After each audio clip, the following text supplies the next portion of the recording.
The first snowflakes of the season drifted past the window, each one a tiny, perfect star. "It's almost Christmas," Holly whispered, her breath fogging the cold glass pane.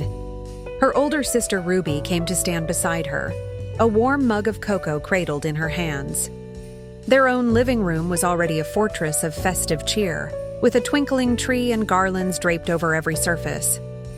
But as they gazed out at their neighborhood, a quiet street slowly being blanketed in white, a different scene caught their attention. Across the way, their elderly neighbor, Mrs. Gable, was teetering on a small stepladder, struggling with a tangled string of Christmas lights.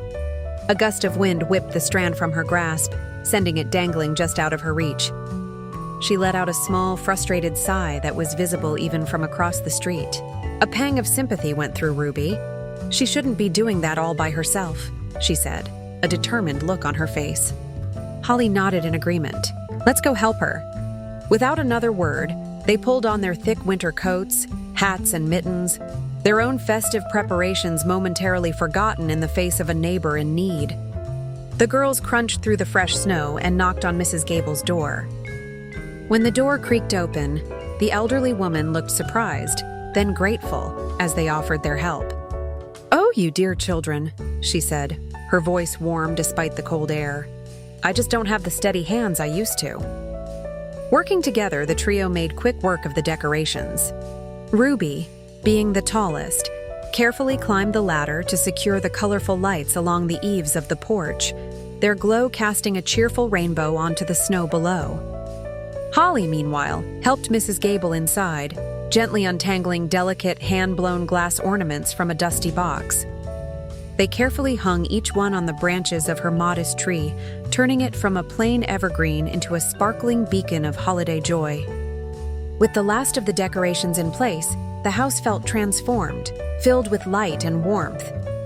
"Now," Mrs. Gable announced, a twinkle in her eye, "I think this calls for a celebration. How about we bake some of my famous gingerbread cookies?" The girls' faces lit up. In the cozy kitchen, the sweet, spicy scent of ginger and cinnamon soon filled the air. Mrs. Gable showed them how to roll out the dough, and they took turns pressing out shapes of stars, trees, and smiling gingerbread men.